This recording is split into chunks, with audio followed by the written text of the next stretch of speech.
En ce 4e dimanche de l'Avent, nous entendons à l'Évangile le récit de l'Annonciation à Marie. Dieu vient visiter Marie. Et à travers elle, il propose à toute l'humanité une nouvelle alliance. Il propose, car il demande notre consentement, comme il demande le fiat de Marie. Comme autrefois au mont Sinaï, il a demandé l'assentiment du peuple, qui répondit « Tout ce que le Seigneur dit, nous le ferons ». Et Marie répond « Qu'il me soit fait selon votre parole ». Cette alliance, nous pouvons nous aussi l'accueillir, parce qu'elle est proposée à tous les hommes. La venue de l'ange auprès de la Vierge n'a pas lieu à Jérusalem. Elle n'a pas lieu dans le temple, le lieu central de la présence de Dieu auprès de son peuple. Parce que cette annonciation ne concerne plus le seul peuple d'Israël, mais concerne l'humanité tout entière. Marie devient alors le véritable temple, le véritable lieu de la présence de Dieu dans son sein. L'Annonciation a lieu à Nazareth, dans la Galilée des Gentils, cette région marginale dans le peuple d'Israël, où les Hébreux cohabitaient avec des païens. La nouvelle alliance proposée par Dieu en Jésus-Christ concerne tous les hommes. Et c'est notre assentiment à tous que Dieu appelle. Il nous demande d'accueillir Jésus, d'accueillir le Seigneur, le Créateur de l'univers, mais de l'accueillir comme Marie l'a accueilli, l'accueillir dans la foi et l'accueillir comme un petit enfant, sans défense, qui demande seulement notre amour. Le pape Benoît nous rappelait il y a quelques années que Dieu se fait petit enfant à Noël, en quelque sorte pour ne pas nous effrayer. Le sentiment de l'être humain devant la grandeur de Dieu pourrait effrayer, pourrait provoquer la crainte, comme autrefois au jardin d'Éden, lorsque Dieu cherchait Adam. Celui-ci lui répond « Je me suis caché, car j'ai eu peur ». Un enfant ne fait pas peur. Un enfant pauvre, fragile, a besoin de bras pour le porter, a besoin d'amour pour l'accueillir. En ce 4e dimanche de l'Avent, disposons nos cœurs à accueillir l'enfant de la crèche.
De l'Évangile de Jésus-Christ selon saint Matthieu. Généalogie de Jésus-Christ, fils de David, fils d'Abraham. Abraham engendra Isaac, Isaac engendra Jacob, Jacob engendra Juda et ses frères. Juda, de son union avec Tamar, engendra Pharès et Zara. Pharès engendra Hezrom. Hezrom engendra Aram. Aram engendra Aminadab. Aminadab engendra Naasson. Naasson engendra Salmon. Salmon, de son union avec Rahab, engendra Boz. Boz, de son union avec Ruth, engendra Jobed. Jobed engendra Jessé. Jessé engendra le roi David. David, de son union avec la femme d'Urias, engendra Salomon. Salomon engendra Roboam. Roboam engendra Abia. Abia engendra Asa. Asa engendra Josaphat. Josaphat engendra Joram. Joram engendra Osias. Osias engendra Joatam. Joatam engendra Akaz. Akaz engendra Ézéchias. Ézéchias engendra Manassé. Manassé engendra Amon. Amon engendra Josias. Josias engendra Jéconias et ses frères à l'époque de l'exil à Babylone. Après l'exil à Babylone, Jéconias engendra Salatiel. Salatiel engendra Zorobabel. Zorobabel engendra Abioud. Abioud engendra Eliakim. Eliakim engendra Azor. Azor engendra Sadoc. Sadoc engendra Hakim. Hakim engendra Élioud. Élioud engendra Éléazar. Éléazar engendra Mathan. Mathan engendra Jacob. Jacob engendra Joseph, l'époux de Marie, de laquelle fut engendré Jésus, que l'on appelle Christ. Le nombre total des générations est donc, depuis Abraham jusqu'à David, 14 générations.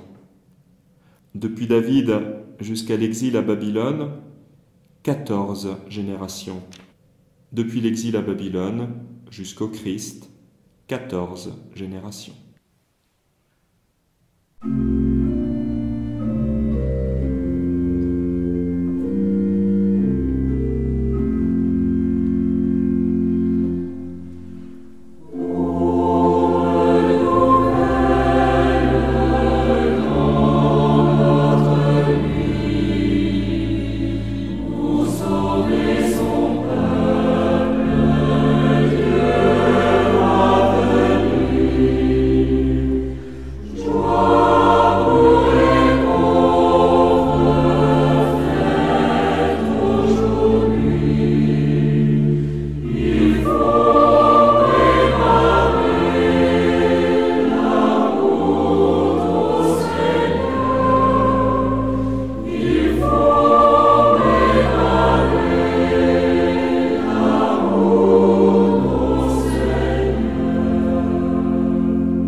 Généalogie de Jésus-Christ, fils de David, fils d'Abraham. Ce temps avant Noël nous donne d'entendre une des deux généalogies que l'on trouve dans le Nouveau Testament. Et peut-être que certains d'entre nous sont étonnés d'entendre cette longue litanie de noms, pour la plupart parfaitement inconnus. Que faut-il comprendre ou retenir de ce genre de texte? Tout d'abord, un regard vers le passé. Dans le judaïsme, les généalogies sont très importantes. On se situe dans une histoire familiale, une histoire religieuse, et on aime à rappeler cette histoire dont on est partie prenante. Chaque juif qui fête Pâques considère que le Seigneur lui-même l'a fait sortir de la maison d'esclavage de l'Égypte. Dans la perspective du Nouveau Testament, il s'agit pour nos évangélistes de montrer que Jésus s'inscrit dans une histoire, l'histoire du peuple élu, et il s'agit de montrer surtout que Jésus accomplit cette histoire. Alors quand on réfléchit un petit peu, on se rend compte que cet accomplissement est assez étonnant, puisque si on prend en compte un certain nombre de ces personnages évoqués dans cette généalogie, on se rend compte que ce ne sont pas nécessairement des modèles de sainteté tels qu'on les imagine spontanément. Il y a là une ancienne prostituée, une femme d'origine païenne, un roi, David, qui n'a pas toujours été exemplaire. Ce n'est certainement pas fortuit, c'est une manière de dire que Jésus accomplit une histoire faite de haut et de bas, de fidélité et d'infidélité.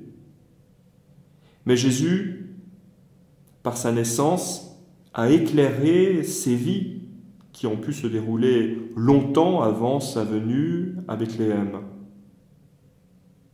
Et pour nous, ce texte peut être très réconfortant parce que nos vies aussi peuvent être par moments fragiles, faibles, éprouvées, fracassées, marquées par le péché, par les infidélités, par les peurs. Jésus nous redit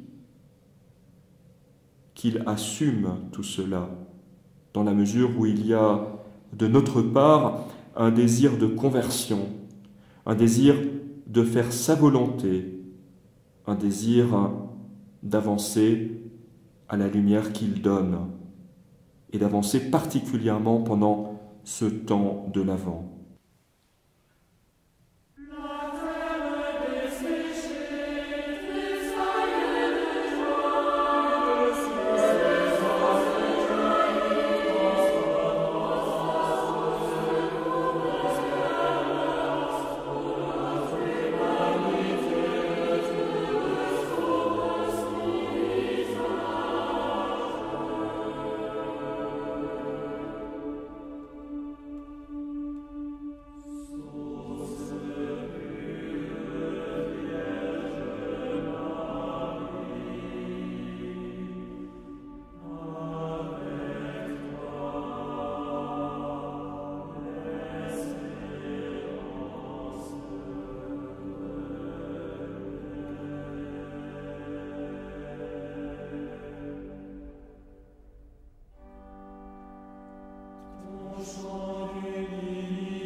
De l'Évangile selon saint Luc.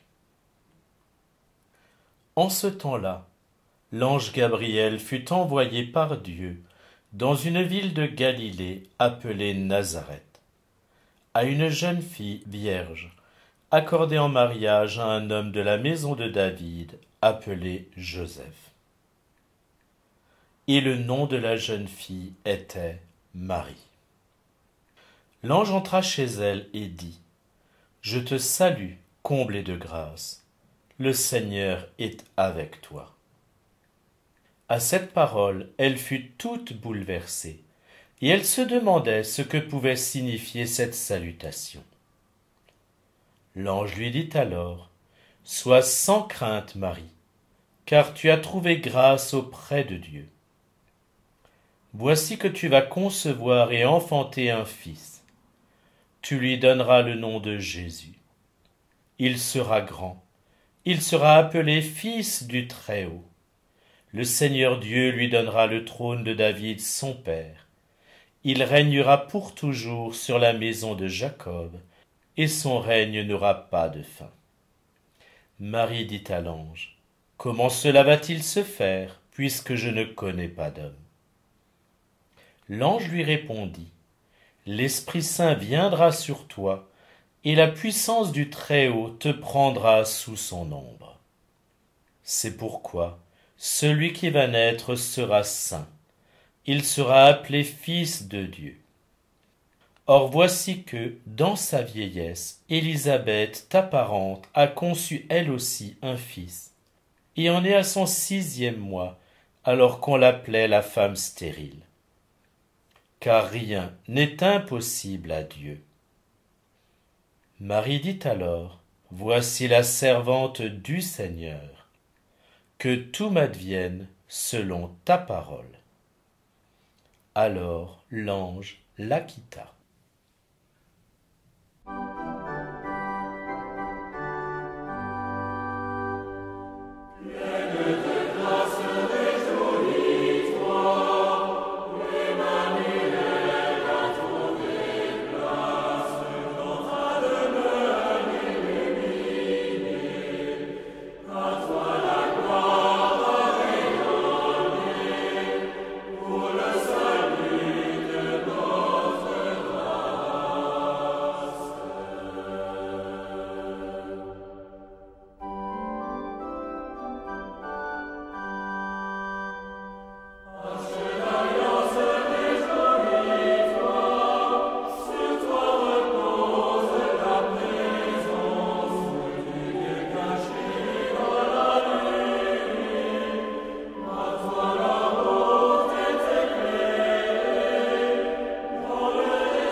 4e dimanche de l'Avent, nous sommes invités à accueillir dans quelques jours maintenant l'enfant Jésus, comme la Vierge Marie l'accueillit jadis. Dans le récit de l'Annonciation, il y a un mot clé qui passe assez souvent inaperçu. Ce mot clé, c'est « voici », en latin « ecce ». Voici la servante du Seigneur, ecce ancilla Domini. Ce voici correspond du reste à la prophétie d'Isaïe. Voici que la Vierge concevra et enfantera un fils. Ce voici exprime la disponibilité de Marie à correspondre au dessein de Dieu. Ce voici se situe dans l'axe du « me voici » que dit le Seigneur à ce même moment de l'incarnation. Je cite la lettre aux Hébreux. « Tu n'as agréé ni sacrifice, ni offrande, ni holocauste, ni sacrifice pour le péché. Alors j'ai dit, Ecce, me voici, ô Dieu, pour faire ta volonté. » Voici. Non pas voici je ferai, mais voici qu'il me soit fait. Non pas certes la passivité inerte, mais l'acte suprême d'abandon. Sommes-nous disposés à être disponibles, à nous laisser transformer de l'intérieur, à ce que le Seigneur devienne enfin le protagoniste de notre vie, le sujet de notre existence? En d'autres termes, sommes-nous prêts à ce que la célébration de Noël qui vient ne nous laisse pas indemnes? Ecce, me voici.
De l'Évangile de Jésus-Christ selon saint Matthieu. Voici comment fut engendré Jésus-Christ. Marie, sa mère, avait été accordée en mariage à Joseph. Avant qu'ils aient habité ensemble, elle fut enceinte par l'action de l'Esprit Saint. Joseph, son époux, qui était un homme juste et ne voulait pas la dénoncer publiquement, décida de la renvoyer en secret. Comme il avait formé ce projet, voici que l'ange du Seigneur lui apparut en songe et lui dit « Joseph, fils de David, ne crains pas de prendre chez toi Marie, ton épouse, puisque l'enfant qui est engendré en elle vient de l'Esprit Saint. Elle enfantera un fils, et tu lui donneras le nom de Jésus, c'est-à-dire le Seigneur sauve, car c'est lui qui sauvera son peuple de ses péchés. Tout cela est arrivé pour que soit accomplie la parole du Seigneur prononcée par le prophète. Voici que la Vierge concevra et elle enfantera un fils. On lui donnera le nom d'Emmanuel, qui se traduit « Dieu avec nous ». Quand Joseph se réveilla, il fit ce que l'ange du Seigneur lui avait prescrit. Il prit chez lui son épouse.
Joseph, fils de David, ne crains pas de prendre chez toi Marie ton épouse. N'ayons pas peur de tout ce qui nous entrave. N'ayons pas peur de nos infidélités, de notre péché. Regardons en avant, mettons-nous en route à la lumière de Noël pour que cette lumière nous permette de toujours davantage faire la volonté du Seigneur. Amen.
Avec confiance, tournons-nous vers le Seigneur et faisons monter vers lui les prières de nos cœurs.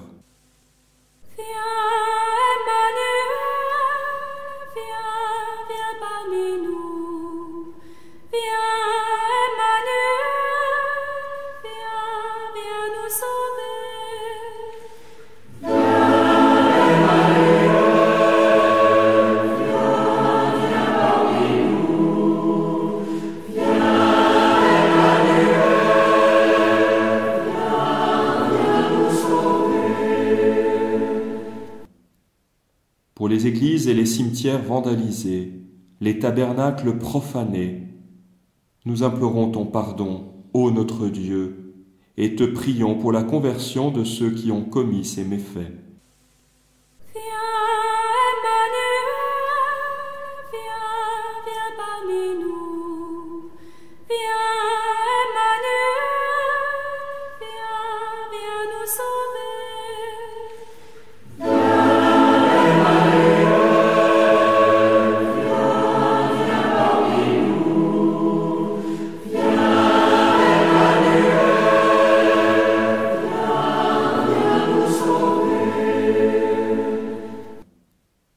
Pour les chrétiens persécutés, opprimés, martyrisés à travers le monde, particulièrement en Orient, nous te demandons de les soutenir dans la foi et la confiance et de les réconforter.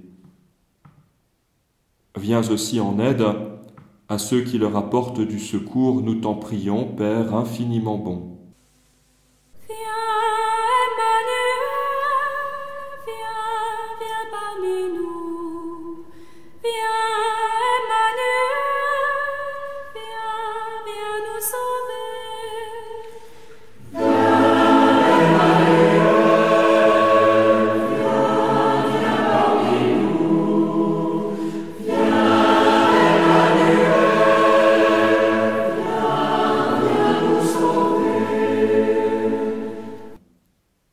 À l'approche des fêtes de Noël, nous te prions de convertir les cœurs à la radicalité de ton amour, que l'amour pour toi et pour nos frères devienne la priorité de toute vie.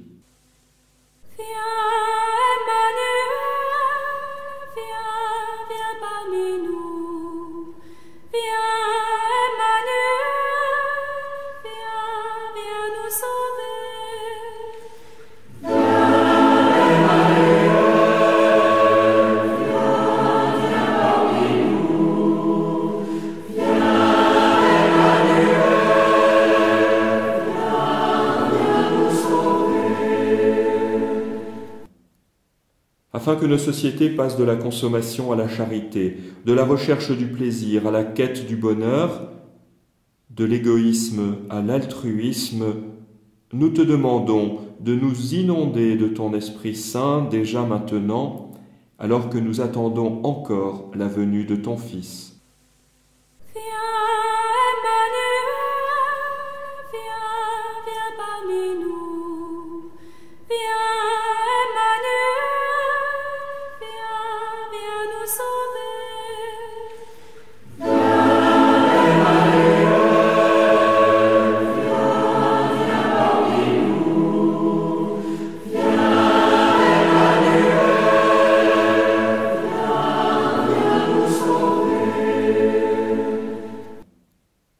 Seigneur Jésus, accueille favorablement nos demandes, toi qui règnes pour les siècles des siècles. Amen.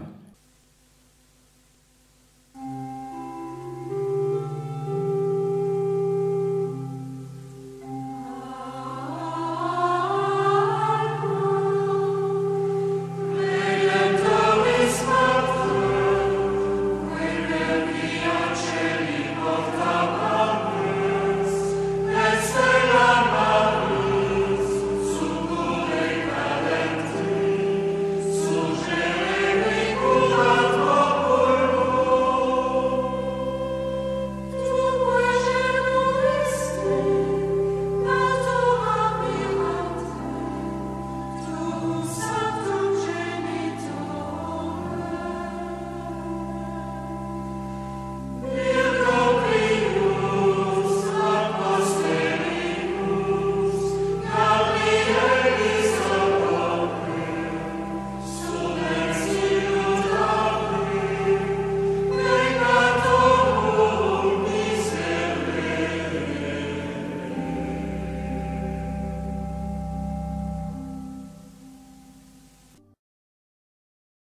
Notre Père, qui es aux cieux, que ton nom soit sanctifié, que ton règne vienne, que ta volonté soit faite sur la terre comme au ciel.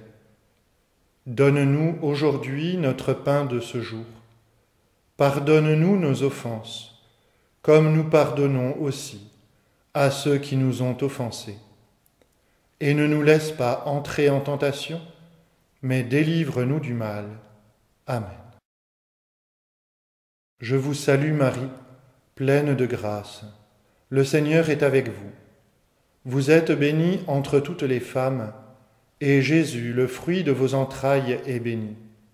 Sainte Marie, Mère de Dieu, priez pour nous pauvres pécheurs, maintenant et à l'heure de notre mort. Amen. Gloire au Père, au Fils et au Saint-Esprit, comme il était au commencement, maintenant et toujours, et dans les siècles des siècles. Amen. Que par la miséricorde de Dieu, les âmes des fidèles trépassés reposent en paix. Amen. Que Dieu Tout-Puissant vous bénisse, le Père, le Fils et le Saint-Esprit. Amen.